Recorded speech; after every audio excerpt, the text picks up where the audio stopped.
All right, today we are going to be taking a look at sleep and the state of consciousness, how our biological rhythms influence our daily functioning, how our sleep and dreams are broken down into stages, and what is the purpose of our sleep. What happens when we sleep? This natural loss of consciousness um, that slows our breathing,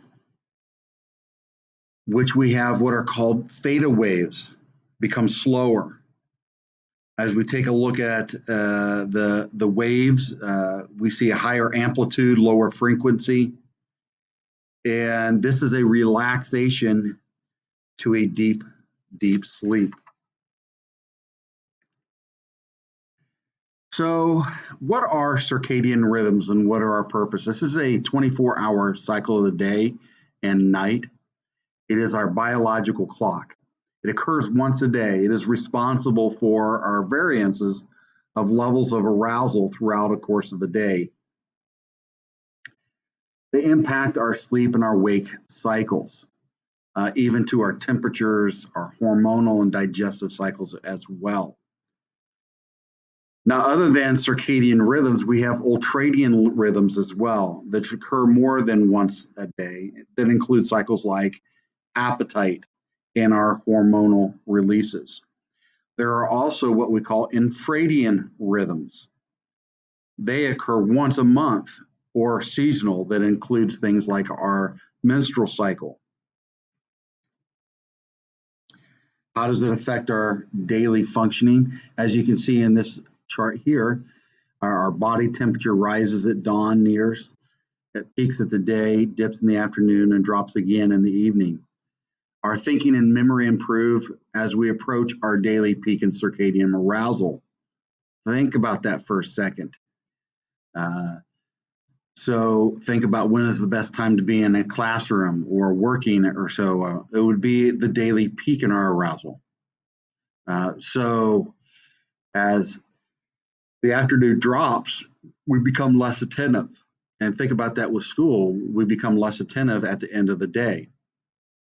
Our age and our experience also influence our circadian rhythms.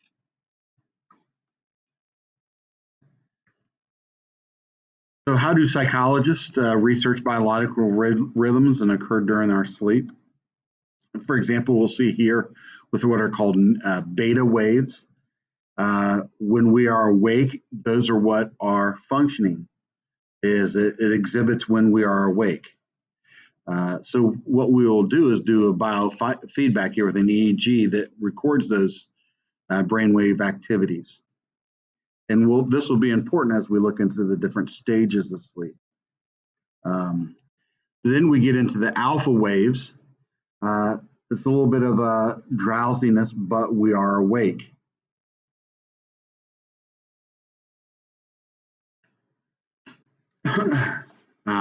We also have what are called theta waves. That is the transition as we get into stage 1 to stage 2 sleep. As we move into sleep,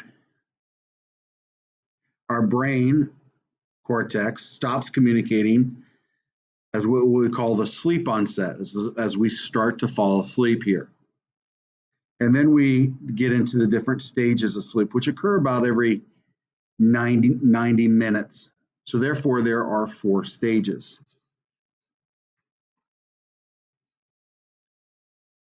There are 2 different divisions of this of sleep stages. There's what we call non-REM sleep and REM sleep.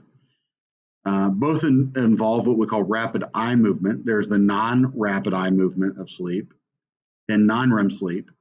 This encompasses all of our sleep stages except for what is known as REM sleep. REM sleep is the rapid eye movement, a recurring sleep stage during which vivid dreams commonly occur. And this is what we typically think of. REM is also known as emergent stage 1 sleep. That means we're getting ready to go into stage 1. So, what is non-REM stage 1 sleep? This is when we have sensations which can lead to that jerking or that we're falling sometimes. These hypnogenic sensations may later to incorporate into uh, your manifestations. In stage 2 sleep, this is when what we call sleep spindles occur. These are short bursts of rapid brain movements that are very much like being awake.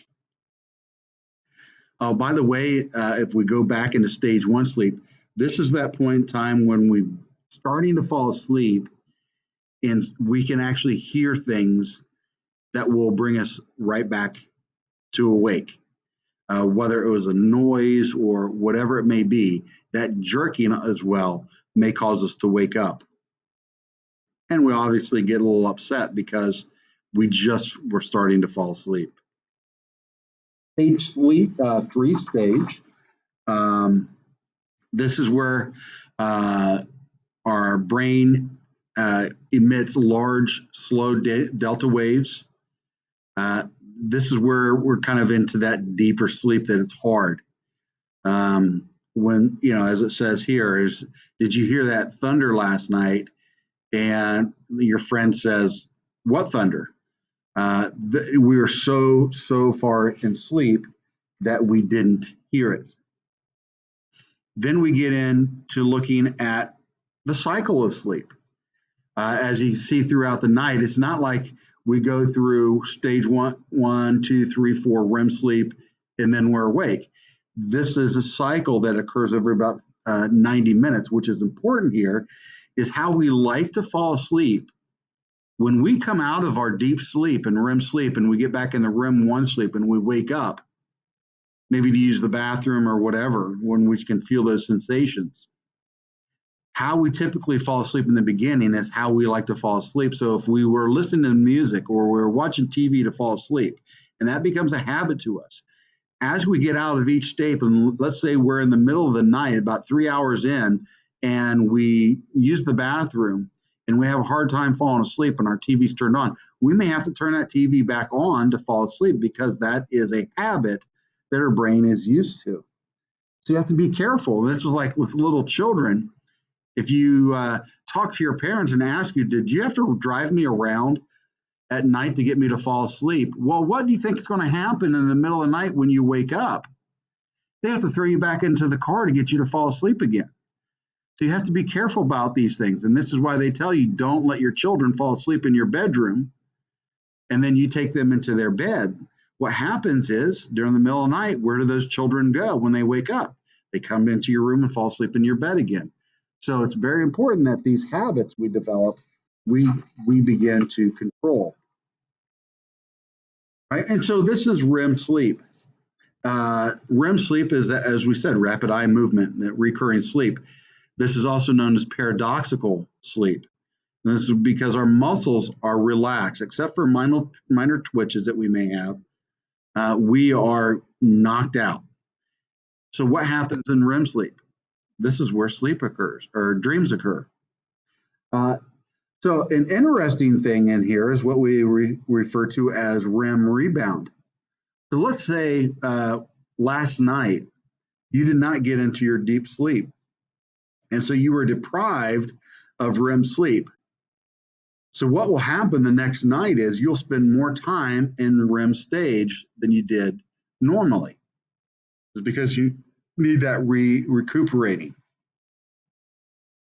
What are the psychological events that occur in REM? Our heart rate rises. Our breathing becomes rapid.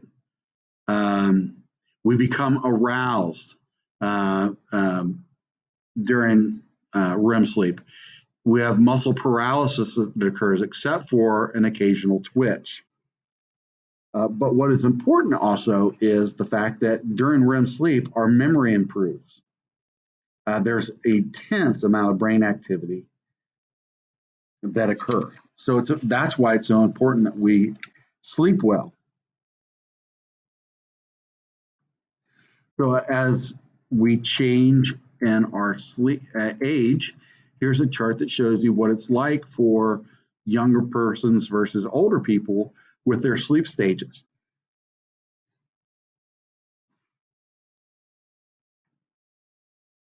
Do you sleep like your parents? Yeah, they can be genetically influenced. So which parent do you sleep most like? So why do American students get less sleep than the other people? Well, a lot of it has to do with our earlier start times. We have more extracurricular activities, and we also have less rigid sleep uh, bedtimes that our parents say you have to be in bed at this certain time. What kind of environmental influence play a factor on our biological clock? Oh, just modern electrical light. Our body, because we turn on these lights, don't get the natural day-night shift that causes us to start to get tired.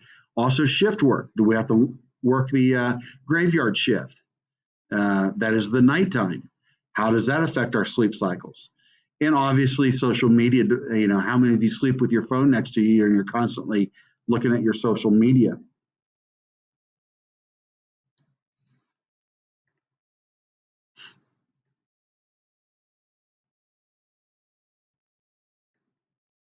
We're not going to get into this information. This is very detailed. But what is interesting in this is, as you can see, this is the pineal gland, which releases melatonin. What is interesting, I will say here, is does anyone use melatonin to help you sleep? You can do that.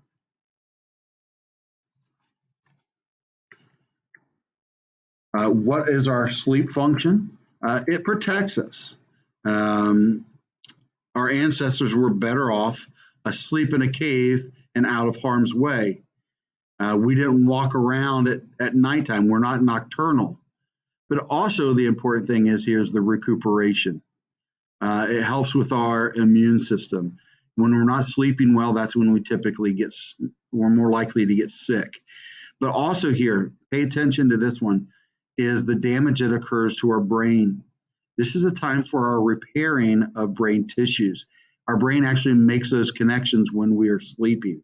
So if we don't sleep, what happens is those neural connections do not happen.